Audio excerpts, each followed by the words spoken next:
GST ITC को लेकर के गुजरात हाई कोर्ट में एक बहुत ही इम्पॉर्टेंट पिटीशन फाइल की गई है और गुजरात हाई कोर्ट ने नोटिस इशू किया है सेंट्रल एंड स्टेट गवर्नमेंट को over blocking of ITC under rule 86A। तो रूल 86 के तहत जो आईटीसी आपका ब्लॉक किया जाता है उससे रिलेटेड ये पिटीशन है।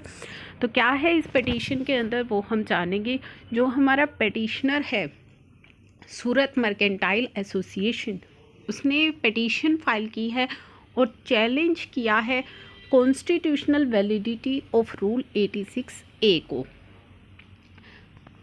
रूल 86A जो कि पावर देता है आपके जीएसटी ऑफिसर को कि वो आपका आईटीसी ब्लॉक कर सकता है। आपका आईटीसी इन इलेक्ट्रॉनिक क्रेडिट लेजर जो कि मेंटेन्ड है जीएसटी पोर्टल पर, उसे ब्लॉक कर सकता है विदाउट गिविंग एनी नोटिस या without any intimation to the taxpayer. तो बिना आपको कोई नोटिस या इंटीमेशन दिए वो आपका जो आईटीसी है वो ब्लॉक कर सकता है जीएसटी ऑफिसर। अगर उसे लगता है कि जो आपका आईटीसी जो आपने क्लेम किया है वो इनएलिजिबल है या फिर प्रूडेंटली आपने उसे अवेल किया है, तो दोनों ही केसेस में जीएसटी ऑफिसर को रूल 86A पावर देता है कि वो आपका आईटीसी जो आपकी इलेक्ट्रॉनिक क्रेडिट लेजर के अंदर है उसे ब्लॉक कर सकता है। अब electronic credit ledger of buyer of goods of an honest business entity is getting blocked even if it's not at fault. तो कई बार ऑनेस्ट जो बंदा है, ऑनेस्ट बिजनेस एंटिटी है, उनका आईटीसी भी ब्लॉक हो जाता है भले ही उसकी कोई गलती ना हो, क्योंकि जो हमारे जीएसटी के ऑफिसर्स हैं उनको पावर दी गई है कि अगर आपको लगता है तो आप ब्लॉक कर दीजिए। Now the council of petitioner जो कि विनय शराफ पार्थ है शाह है, उन्होंने कंटेंडेड दैट जो रूल 86 है जो यूनिलेटरली ब्लॉक करता है ITC without issue show cause notice and without giving opportunity of fair hearing is in violation of principle of natural justice। यानी कि रूल 86A जो आप पावर दे रहा है, यूनिलेटरल पावर दे रहा है, वन साइडेड उनको पावर मिल जाती है कि वो आपका आईटीसी ब्लॉक कर देते हैं, ना ही तो आपको कोई शो कॉज नोटिस इशू करते हैं, ना ही आपको अपॉर्चुनिटी दी जाती है फॉर बीइंग हर्ड की अपॉर्चुनिटी आपको दी जाती है। तो ये सभी जो है प्रिंसिपल ऑफ नेचुरल जस्टिस के अगेंस्ट है। साथ ही उन्होंने कहा है कि ये वोलेट करता है article 14 of constitution of India को। रूल 86 जो है अल्ट्रा वायर्स है सेक्शन 74 के, क्योंकि सेक्शन 74 के क्या कहता है कि सेक्शन 74 मैंडेट्स करता है issue of show cause notice for demand of ineligible और फ्रूडेंटली अवेल्ड आईटीसी।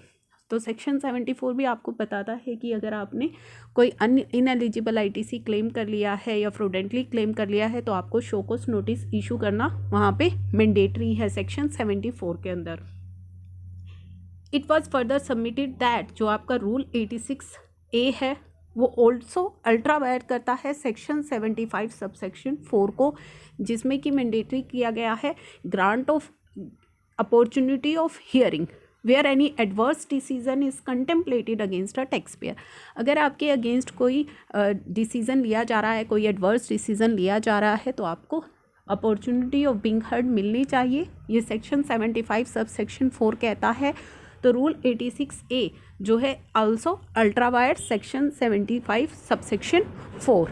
तो ये सभी चीज़ें हैं जो इस केस के अंदर फैक्ट्स जाहिर किए गए।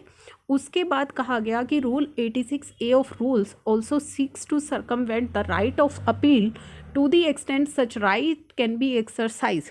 कब आप एक्सरसाइज कर सकते हैं वो right? Upon payment of 10% of disputed amount under section 107 of the act. तो ये सारी चीज़ें इसके अंदर बताई गई, फैक्ट्स रखे गए। उसके बाद जो हमारे डिवीज़न बेंच है chief justice Vikram Nath and justice JB Pardiwala, उन्होंने नोटिस इशू किया है सेंट्रल और स्टेट गवर्नमेंट को कि वो इसके अगेंस्ट अपना रिस्पॉन्स सबमिट करें 21 जनवरी 2021 तक। तो ये टाइमिंग उनको दिए गए हैं। हो सकता है इसके अंदर कोई आपसे डिसीज़न आए, आपके फेवर में किसी तरह का कोई डिसीज़न आ सकता है। तो ये था ये इम्पॉर्टेंट केस